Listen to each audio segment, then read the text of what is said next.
Ada satu hal di hidup ini yang paling mewah dan gak bisa dibeli dengan uang, yaitu pikiran yang tenang dan hati yang damai.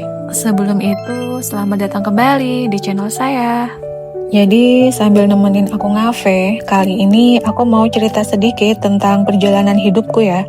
Bagaimana pada akhirnya aku belajar jadi lebih tenang dan gak gampang goyah. Dan ketenangan itu bukan bawaan dari lahir ya, tapi hasil dari banyak hal yang harus aku lewati sendirian. Sampai pada akhirnya aku belajar untuk mencintai takdirku, dan ada satu titik yang akhirnya membuat aku tersadar bahwa setiap peristiwa yang terjadi dalam hidupku itu cara Sang Ilahi untuk memperkenalkanku pada kekuatan dalam diriku. Kadang aku merasa ujian hidup itu memaksa aku belajar lebih cepat ya, dan kalau nggak ada peristiwa sulit di masa lalu, mungkin aku nggak akan sering ngobrol sama pikiran sendiri untuk melakukan refleksi diri, mencari makna hidup, dan mengamati dinamika kehidupan sosial, hukum sebab akibat, belajar memahami orang lain, dan tentunya cara untuk menolong diriku sendiri untuk keluar dari jeratan, luka, dan trauma masa lalu. Ada kelelahan lama yang pada akhirnya sudah aku terima dan tidak aku lawan. Aku butuh waktu yang sangat lama untuk mengerti tentang situasi yang pernah aku alami, dan aku selama itu memilih untuk gak merengek ke orang-orang terdekatku karena aku merasa ya mereka tidak mau mengerti juga, jadi aku menelan semuanya sendirian.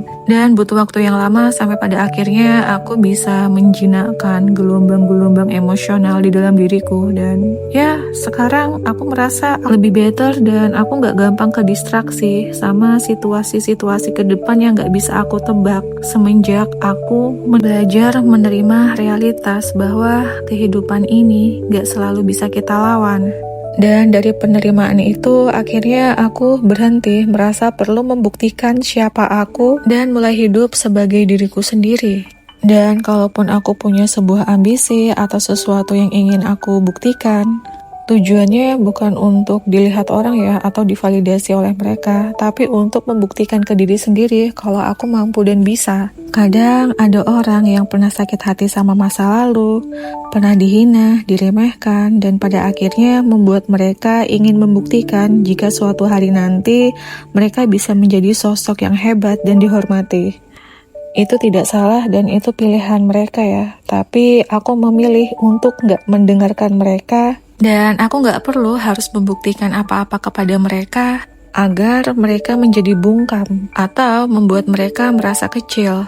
Bagiku ya, biar aja, itu sudah sifat mereka. Dan sebenarnya aku punya alasan lain kenapa aku merasa tidak perlu membuktikan apa-apa ke orang-orang seperti mereka. Karena aku ingin menarik orang-orang yang bisa mencintai aku bukan karena tampilan luarku atau apa yang aku miliki di permukaan, tapi karena seseorang tersebut bisa melihat aku apa adanya dan bisa menerima keberadaanku tanpa syarat.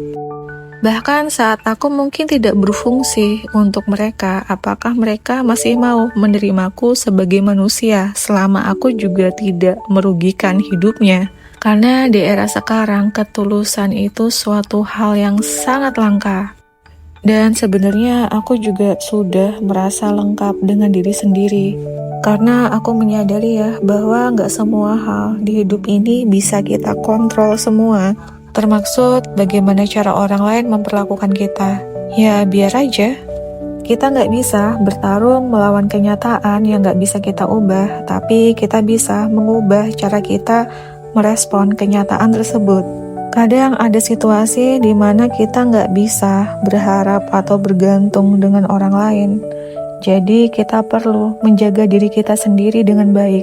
Memimpin realitas kita sendiri, tidak perlu merasa harus bersaing dengan siapapun. Karena aku sendiri sudah di fase yang gak mengejar hidup ya, tapi sedang menjalani hidup. Dan aku gak merasa tertinggal oleh siapapun karena setiap orang punya kecepatannya sendiri. Di tengah era di mana semua orang berteriak untuk minta perhatian, Aku memilih untuk memberikan perhatian itu hanya untuk diriku sendiri dan apa yang ada di depanku. Yang aku butuhkan sekarang adalah melihat diriku seperti aku ingin dilihat oleh orang lain. Mengoptimalkan standar yang ditetapkan untuk diri sendiri dan gak perlu mencari persetujuan dari luar, karena kalau kita bisa memvalidasi diri kita sendiri dari dalam, jiwa kita akan lebih kokoh. Dan seseorang itu cenderung gak akan bisa dijatuhkan oleh opini luar jika pondasi diri atau akar dalam diri kita itu sudah kokoh. Biasanya setelah badai panjang, seseorang akan menemukan makna hidup ya. Bukan hanya dari teori-teori yang beredar atau apa yang sudah kita baca, tapi kita juga merasakannya. Bagaimana setelah fase sulit itu berhasil kita lalui dan kita memilih untuk merangkulnya, menerimanya dengan ikhlas tanpa harus menyalahkan orang lain, Tuhan, atau diri sendiri. Tiba-tiba ada tenaga baru dalam diri di mana kita jadi lebih kuat dan tenang, seperti dituntun oleh kuasa Tuhan.